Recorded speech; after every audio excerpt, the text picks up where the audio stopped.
The classic succulent dish. They can be beautiful, an amazing creative outlet, and a fantastic gateway at introducing people to the hobby of collecting succulents.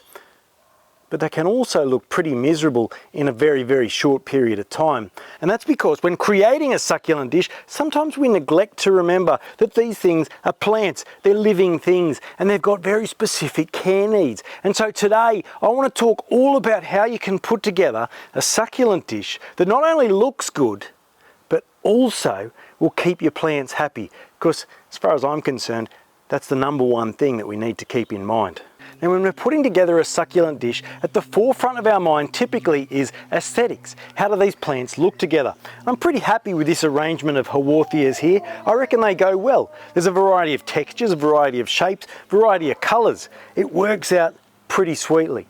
However, not all plants that look good together are well suited to growing together, because different plants have very, very different growing requirements. So in this video, I want to share with you first some plants that really we need to avoid putting together, as much as they might look amazing alongside each other.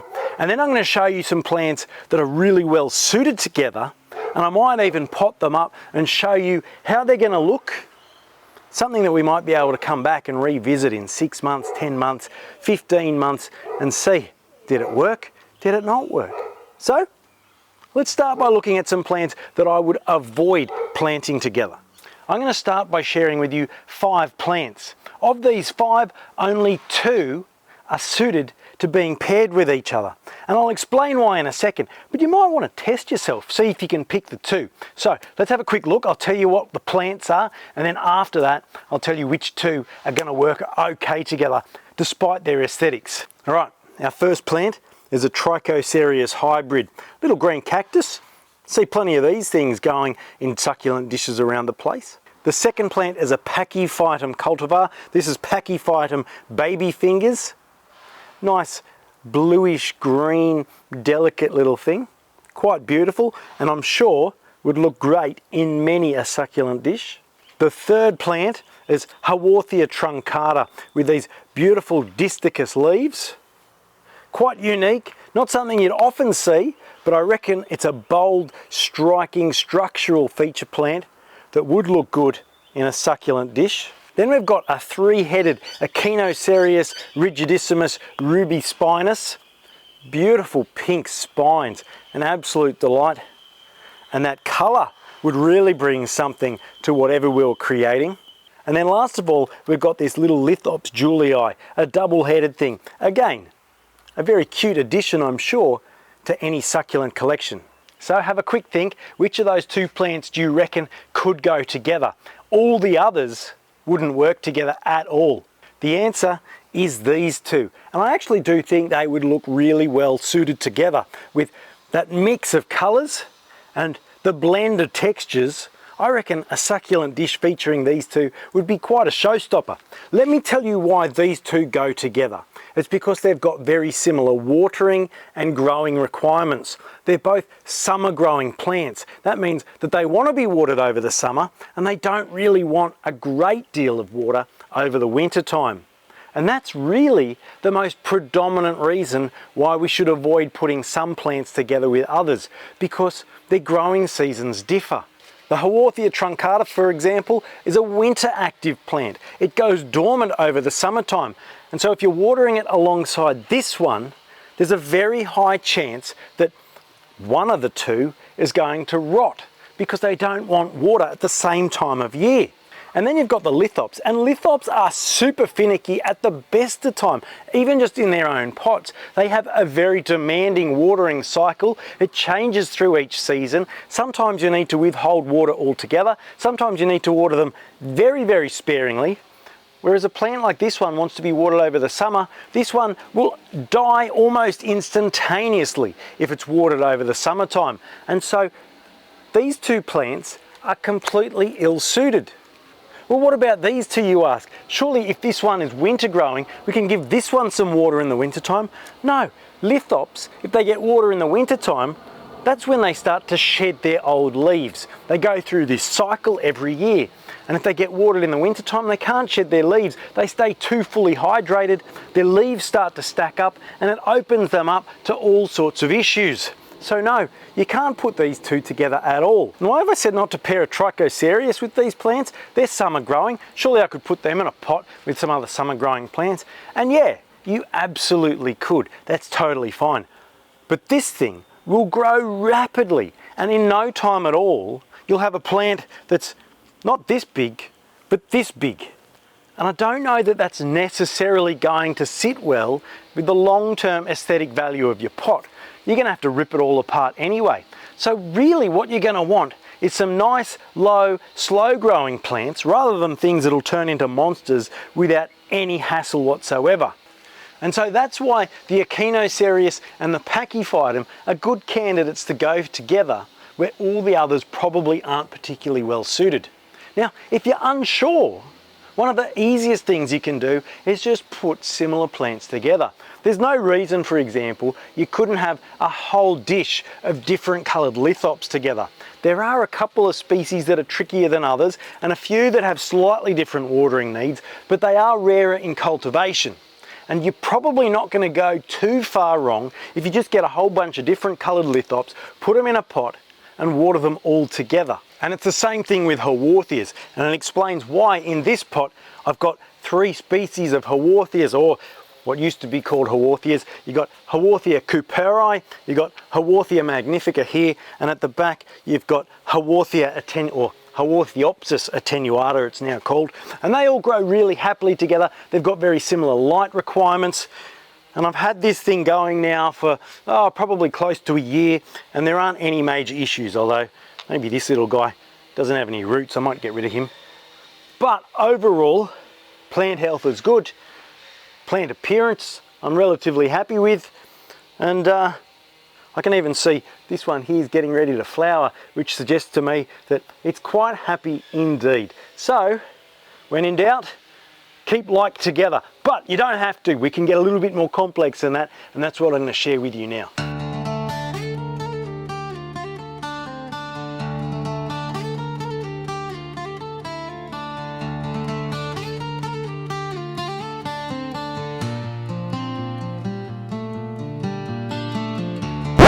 When you start to develop an understanding of which plants have similar requirements, then you can start doing some really interesting, fun and fancy things in terms of putting mixed species together in a pot. Now, I'm not really one to go for that sort of stereotypical succulent dish filled with echeverias and that sort of thing. It's not that I have anything against them per se, not gatekeeping at all. It just doesn't really suit my tastes.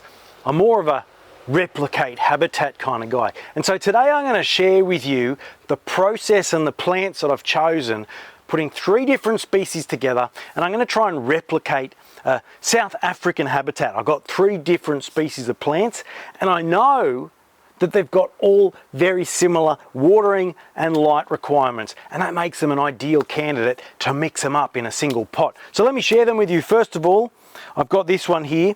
This is called Crassula cornuta, and little light grey, greeny coloured thing with these kind of spiking leaves coming out from a central point. Really a very interesting, fairly obscure plant, but you know, should add an interesting colour to my pot. Then, in stark contrast, this one here, Adromischus marianae. That bold, striking red colour I think is going to really leap out. It is related to your Crassulas as well, and so good fit. And then something that is not related in the slightest, but I think its colouring is going to beautifully offset the other 2. This one here is a plant called Conophytum minimum Whitburgense, and beautifully, delicately patterned leaves, and you can see it's sort of a balance between that bluey green colour with a bit of a maroony sort of pinkish hue to it as well. And so I think this one sort of sits and connects them. And what I'm going to do is I'm going to stage these up all together. I've actually seen a photograph of these plants or similar species all growing together in habitat in South Africa. So I'm going to have a go at trying to mimic that within the confines of a pot. Now, How do I know that these plants are well suited to each other? Well, like I said, they've all got similar lighting requirements. They love full blasting sunlight, but most importantly, they come into their growing season at the same time of year. They're all winter active. They're all wanting water when the temperatures drop. And then as temperatures rise, they're really going to be quite happy staying dry without any water or very, very little water at all over the summer months. And that makes them perfect candidates to be combined together into what I'm hoping is going to be something quite aesthetic, but also in the long term, quite happy. So let's put them together and see how it looks. So you can see I've got my plants here and I've got a pot that I've pre-prepared with that habitat look. Got some rocks, chipped them away a little bit so they'll fit into the pot in a happy way. And the goal here is to try and replicate something I saw in a photo of, I suppose, a rock ledge not too far from the seaside in South Africa in that winter rainfall region. Hopefully we're going to be able to do that without too much trouble. So what I'm going to do, I'm going to start by taking this away, and this Crassula, it's all good to go. You can see it's a stem cutting. It's already got a few roots, so that's going to really appreciate going into the ground. But we're going to get these two out of their pots now, and hopefully we'll then be able to put them into this soil and make them look pretty good together. All right.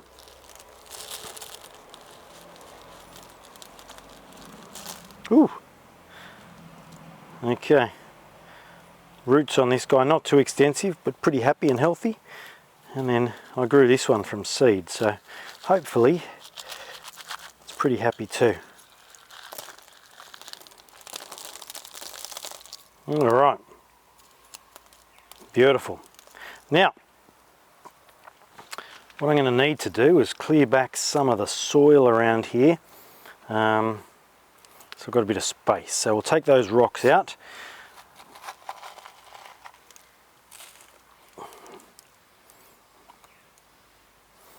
Just so I've got an idea of what I'm working with.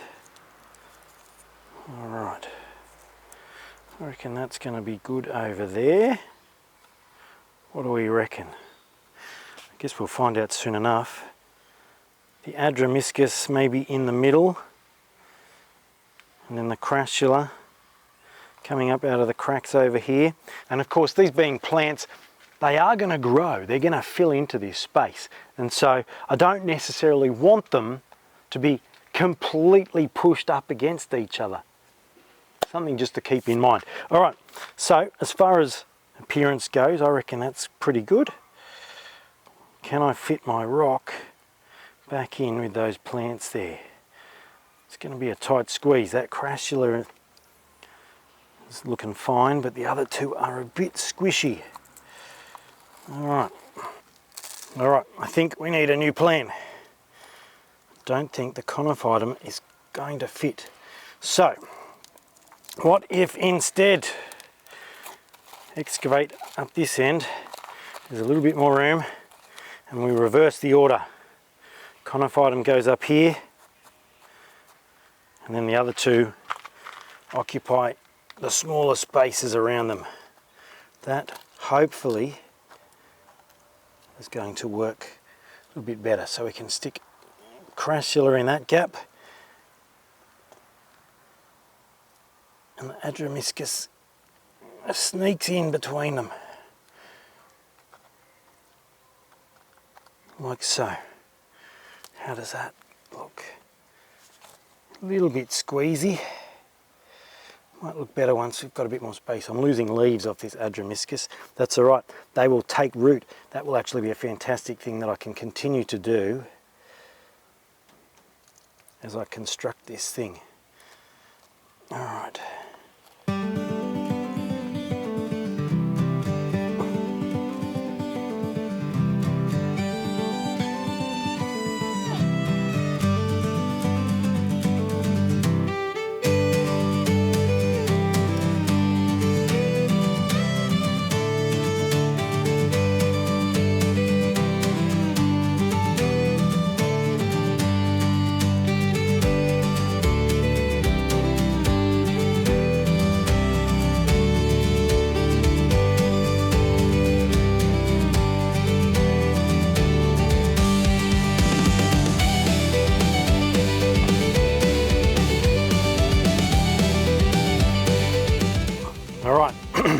So I feel like something like that might be the way to go. So now I'm just going to backfill it in with some soil and then give it a bit of top dressing, and hopefully that's going to be looking pretty smart at the end. Put a bit of slow release fertilizer in there just to get these plants nice and happy.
Okay, and so there you can see the plants together. Just going to give it a little bit of a tidy up, get some of that dirt out of the way. We're going to finish off with a little dusting of top dressing just to fill in some of those gaps, make it all look a little bit more cohesive, and hopefully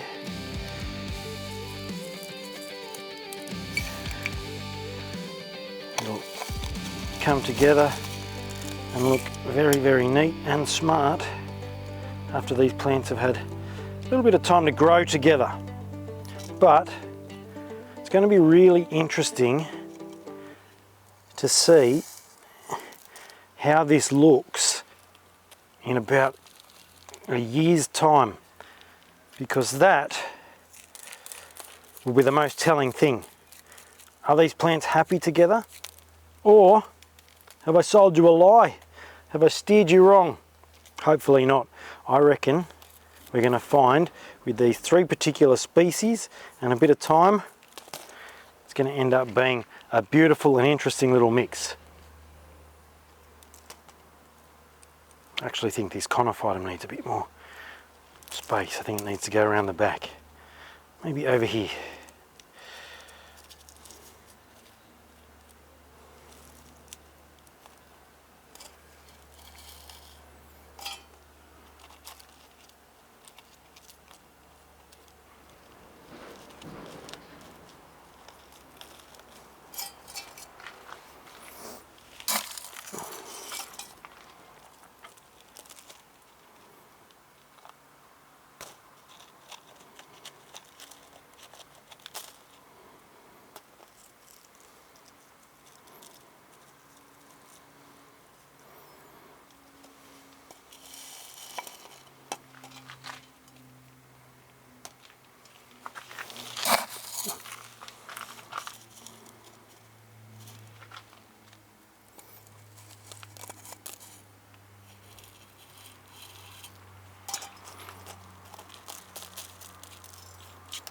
What I'm doing is just helping some of the smaller particles in my top dressing mix to settle into some of the cracks around the bigger rocks. With water, that will also assist that process, but I think it'll just make these plants look a little bit smarter and a little bit more naturalistic too.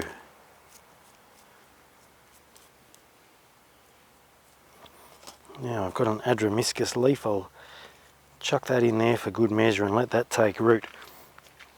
And there you have it. Habitat staged. Hopefully 3 plants that are going to do really, really well together.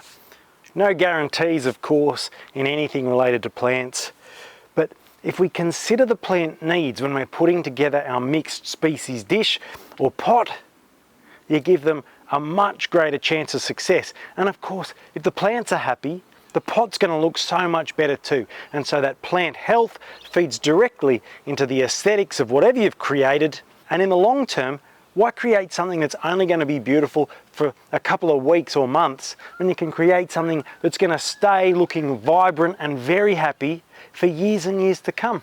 And so I'm Michael, this is Arid Zine. I'll see you again next Monday.